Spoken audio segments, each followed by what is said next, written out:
Hi guys, welcome to my channel. కొత్తగా వచ్చినట్లయితే like, share and subscribe చేసుకోండి please. And today's OTT release వచ్చేసి Malayalam movie. So Malayalam మూవీలో వచ్చేసి ఒక కొత్త కాన్సెప్ట్ ఉంటుంది ఇప్పుడు.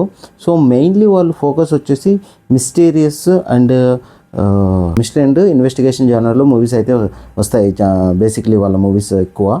సో ఇది కూడా ఒక ఇన్వెస్టిగేషన్ మిస్టరీ కేసే. సో ఇది వచ్చేసి ఒక సైకో క్యారెక్టర్ అనమాట. సో ఇందులో వచ్చేసి మన మెయిన్ లీడ్ వచ్చేసి మమ్మట్టి. సో ఇలాంటి ఒక క్యారెక్టర్ని చేయడానికి చాలా గట్స్ అయితే ఉండాలి.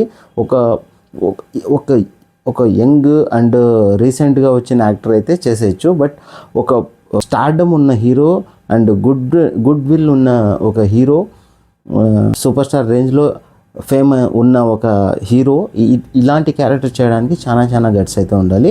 సో మమ్మట్టి అయితే అందులో 100% విన్ అయ్యారని చెప్పొచ్చు. ఎందుకంటే ఇది ఒక సైకో క్యారెక్టర్. సో ఈ క్యారెక్టర్ వచ్చేసి లేడీస్ని టార్గెట్ చేసి చంపేస్తూ ఉంటుంది.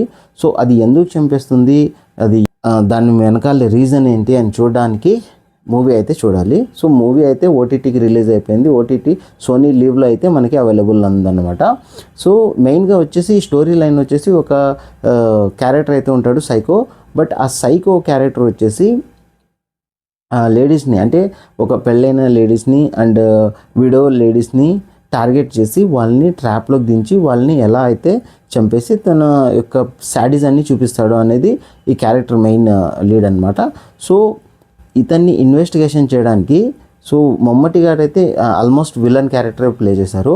సో ఆపోజిట్ మన హీరో క్యారెక్టర్ ఒక పెద్ద హీరోని తీసుకోవచ్చు. కానీ ఇక్కడైతే మనకి వినాయకన్ అనే క్యారెక్టర్ని తీసుకున్నారు. వినాయకన్ అంటే ఎవరో కాదు, మన జైలర్ సినిమాలు వినల్గా చేశాను కదా ఆయన. సో అతను వచ్చేసి ఇందులో అపోనెంట్, అంటే మెయిన్ లీడ్ అనే చెప్పొచ్చు.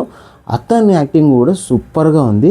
అతను ఒక పోలీస్ ఆఫీసర్ క్యారెక్టర్, ఇన్వెస్టిగేషన్ ఆఫీసర్గా దీంట్లో అయితే కనిపిస్తాడు. సో సూపర్గా యాక్టింగ్ చేశారు ఇద్దరు. సో మూవీ అయితే ఒక వెరీ స్లో ఫేస్లో వెళ్తూ ఉంటుంది. సో ఎక్కడ మనకి బోర్ అయితే కొట్టదు. మనం స్కిప్ చేయాలనుకున్నా కూడా స్కిప్ చేస్తే ఏమైపోతుంది అని చెప్పి మళ్ళీ రిటర్న్ వచ్చి మళ్ళీ స్టార్ట్ చేసే పరిస్థితి అయితే ఉంటుంది. ఎందుకంటే ఒక్కసారి మనం ఆన్ చేస్తే సో కంటిన్యూస్గా మనకి ఎంగేజ్లో పెట్టేస్తుంది మూవీ. సో స్టోరీ అయితే చాలా గ్రిప్పింగ్గా ఉంది. ఎక్కడ మనకి బోర్ అయితే కొట్టదు. మూవీ అయితే కొంచెం స్లో పేస్లో వెళ్తుంది, బట్ మూవీ అయితే చాలా గ్రిప్పింగ్గా ఉంటుంది. ఇద్దరు యాక్టర్స్ అయితే సూపర్గా యాక్టింగ్ చేశారు. మ్యూజిక్ కూడా డీసెంట్గా ఉంది. అండ్ క్యారెక్టర్స్ వాళ్ళ యాక్టింగ్ లెవెల్లో సెటిల్గా చేశారని చెప్పొచ్చు.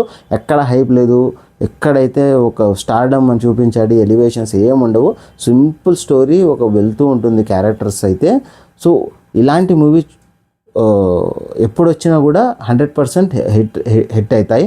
సో ఇలాంటి మూవీస్ మన మలయాళం ఇండస్ట్రీ నుంచే వస్తాయి. సో ఈ మూవీ కూడా కలం కావల్ అని ఒక మూవీ సూపర్గా అయితే ఎంటర్టైన్ చేస్తుంది. సో టైం ఉంటే సోనీ లీవ్లో అవైలబుల్ ఉంది. You can go and watch it. Thanks for watching.